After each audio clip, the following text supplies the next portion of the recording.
My name is Marco, and this is my story, a story of choices, mistakes, and a love put to the test. I am 42 years old.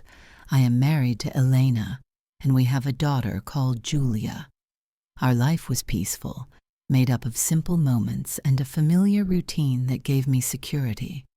But everything changed the day when, during a family reunion, I saw my cousin Valeria again. Valeria and I were inseparable as children, but fate took us down different paths when she moved away for university. Now she was back, marked by a difficult divorce.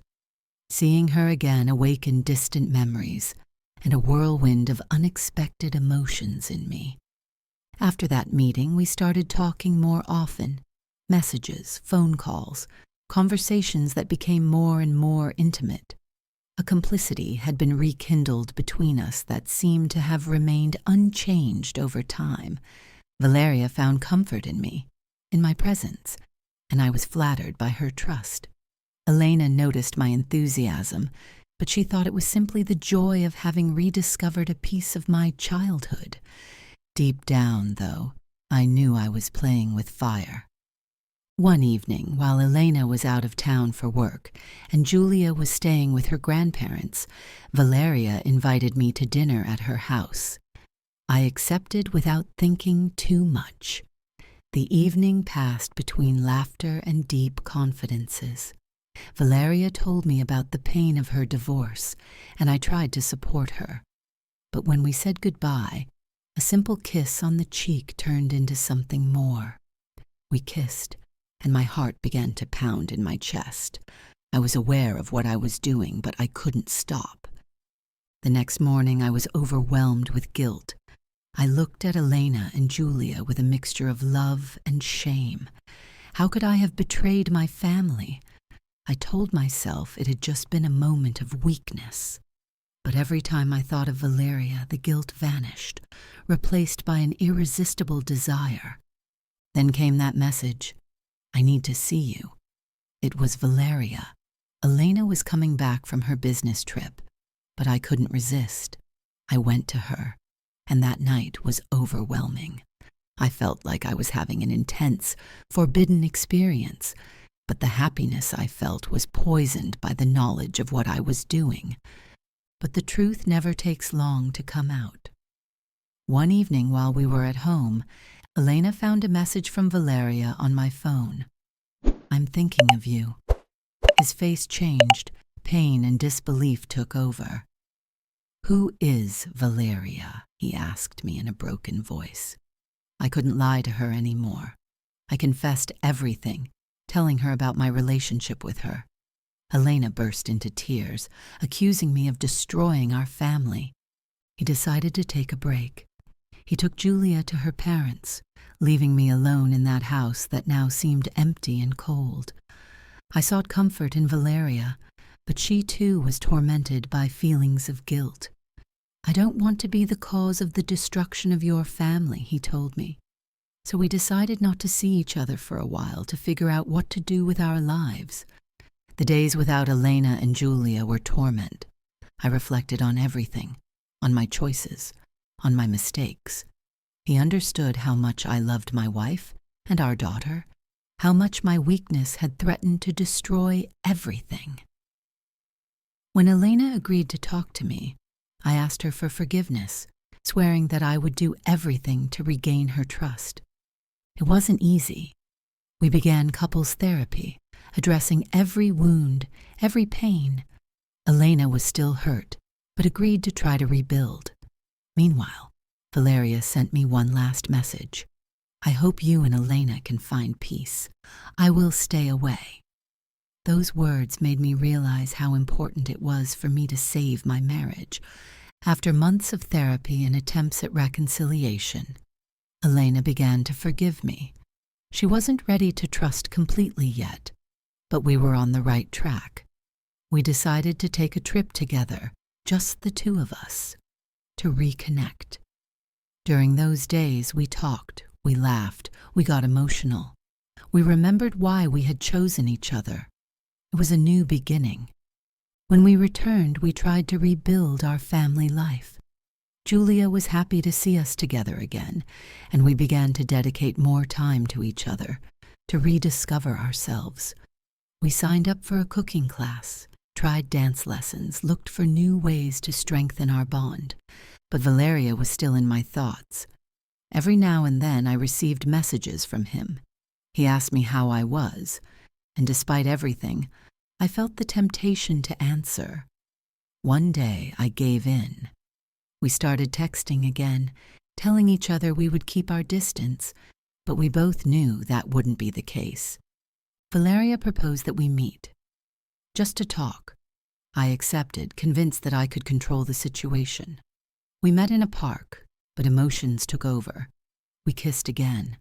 The guilt returned, immediate and overwhelming. I knew I couldn't continue like this. I had to choose. I decided to be honest with Elena. I told her everything, about my confusion, about my feelings. Elena was devastated, but appreciated my sincerity.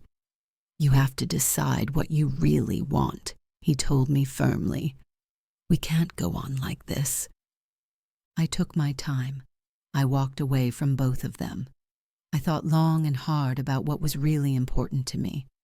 After weeks of torment, I understood that my true home was with Elena and Julia. I wrote one last message to Valeria. "I have to save my marriage. Goodbye." She understood, and with maturity, wished me the best. Elena and I worked even harder to rebuild our relationship. It was a long and difficult journey, but day after day, brick by brick, we became a family again. Sometimes temptations can make us lose our way, but what really matters is finding the strength to go back, to rebuild what we have destroyed, and to never take for granted those who truly love us.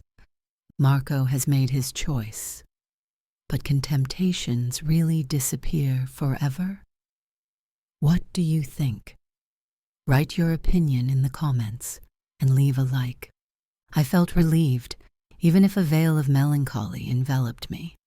I knew I had made the right decision, one that would allow my family to rebuild what my mistake had endangered. With Valeria now out of my life, I focused completely on Elena and Julia, dedicating all my energy to rebuilding our bond, to filling the void I had created with my betrayal. Couples therapy continued, and step by step, we began to rediscover each other. The trust was still fragile, like a vase put back together after being shattered, but Elena was starting to see my commitment. It was no longer just pain in his eyes, but also hope. Julia perceived the change, and the house, which for a period had been full of tension and silence, once again became a serene refuge. The days passed, and with them, the awareness that the road to reconstruction would be long. But every small gesture, every sincere conversation, every moment shared without fear, brought us closer and closer. I learned to appreciate the little things even more. A family dinner, a walk without the need for words, Elena's smile when, for a moment, she forgot the pain. Finally, after months of trying, I felt an inner peace that had been unknown to me for a long time.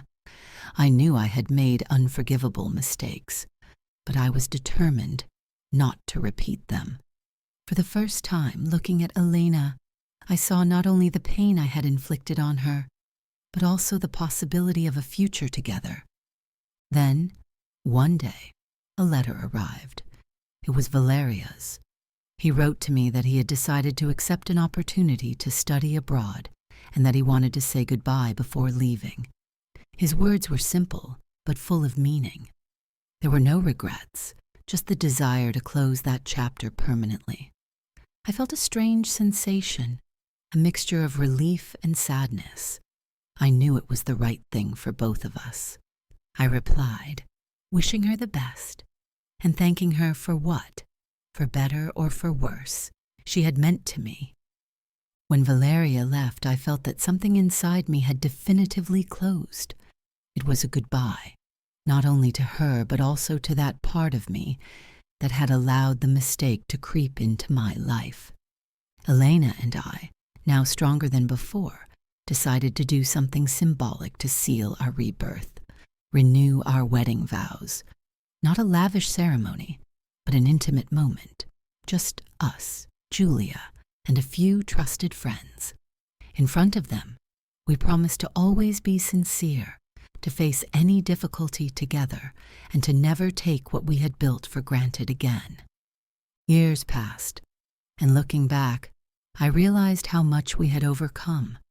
Our marriage wasn't perfect, but it was authentic, based on our mutual desire not to give up. Julia grew up happy, and we found joy in simple things, in daily gestures, in a love that, although wounded, had found the strength to get back up. Valeria had been a dangerous deviation, a shadow on my path. But if there was one thing that story had taught me, it was the value of loyalty, of communication, of the conscious choice to protect what really matters. I had had a second chance, and this time, I wasn't going to waste it. Do you think fate has really closed this door, or is there still something that could change everything? Write your opinion in the comments and leave a like and subscribe to the channel.